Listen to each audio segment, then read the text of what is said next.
Hey guys, I want to bring you another NBA video on tonight's San Antonio game and the Clippers in the Staples Center, Game 2. And it was actually a pretty good game. Went to overtime with pretty much going back in time with Tim Duncan. Big night for him, and actually big night for, I want to say, Patty Mills, because he actually hit 4 clutch free throws. 2 in regulation and 2 in overtime. So those were some of the biggest points for him. Probably one of his best performance, especially with Tony Parker injured. I'm not sure if he's going to be showing up for Game 3, but if he's going to be out for an extended period of time, you're going to have Patty Mills probably going to be able to step up. You're going to have Ginobili step up. Even though he had that foul trouble, he had some. He had some of the most boneheaded plays down the stretch with the turnover, and then he had that 6th foul. He didn't know how many fouls he had. That was almost a clear path. Luckily, by probably a foot or a yard, you had Patty Mills beat what's his name, Matt Barnes. Because that could have been a clear path, and that would have been a disaster for them. So overall, especially they had that lead going in into the 4th quarter. They had that lead.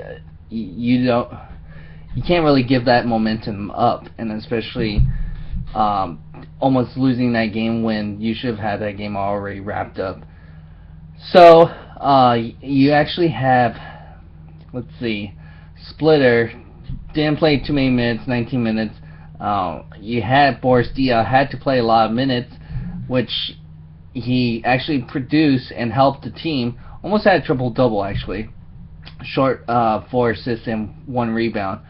But played big minutes. But that's going to take a toll for this team because of how much minutes was put on Tim Duncan and Boris Diaw. You're short on your bench. I would say you're going to probably want to.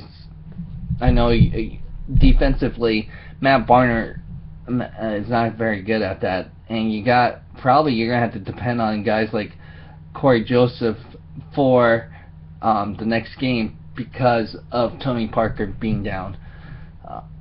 And you only have 1 point for 30 minutes, 0 for 6, so that's not very good and very efficient. Then you had, let's go with the Clippers. Blake Griffin I would say he cost the game for them. They were up 2 with probably like 15 seconds left. Forgot how many seconds left at the regulation, and he turns the ball over with the isolation play on what's his name, Marco Bellinelli, and so I understand what his mindset is right there, because you're already up 2 and you could have it 2 possessions and steal the game, but you turn that over. Patty Mills off to the races for 2 free throws right there. So if that didn't happen and he actually hit that shot or even milk the clock as much as he possibly can, that could have been better. But yeah. That was kind of something interesting. DeAndre Jordan, big game, big block against Tim Duncan. But the one drawback, he needs to hit a couple more free throws. I know that they're going to probably call that the percentage makes sense. I don't know if the NBA really need to change that rule. I know it's not fun to watch as a fan, but that's part of the strategy right there, because if you got a guy that doesn't even hit free throws and you could rest your older players, that's the best time to do it, which I agree with the crew, Reggie Miller and the crew, that you want to foul DeAndre Jordan before they get back into it and take all the momentum away from them.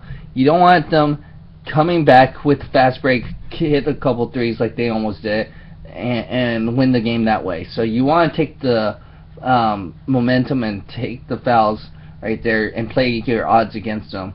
And it pretty much almost worked throughout the game. I would have implemented that a lot earlier. But if Blake Griffin didn't have that turnover, he had a really great game with a triple double. If he cut the turnovers, that definitely helped. He had the most turnovers, and he's not even a point guard, so that's not a good sign right there. Other than that, and the other thing is, if Blake Griffin takes a little bit better shots, that would have helped. Matt Barnes also 1 for 10. That's not very good. JJ Redick, all his points came from the 3-pointers, so that was very good on that end. But every possession counts. These guys, hey, this is the only series that the road team won, so they're actually tied 1-1. I would probably expect the same thing, probably go 2-2 in San Antonio. So, I mean, this is the making for maybe Game 7 like we predicted. So this is a very, very fun to watch between these two teams like what we expected. But I don't know if San Antonio is going to actually win the series now. The way they played tonight, and you got Tony Parker out probably extended period, and he wasn't very efficient with his 30 minutes. So it's a little concerning. Even though the Spurs won and they needed to win this game, it's not very it's not a good outlook for the next 5 games left. So, or 3 games left. So we'll see how it goes. But yeah, it's going to be interesting how this series is going to turn out with Tony Parker maybe out for an extended period, how they're going to make the adjustments, and how they're going to travel. So it's going to come down to the adjustments right now. Go ahead and like, share, comment, subscribe, and what you think of tonight's game. Thanks.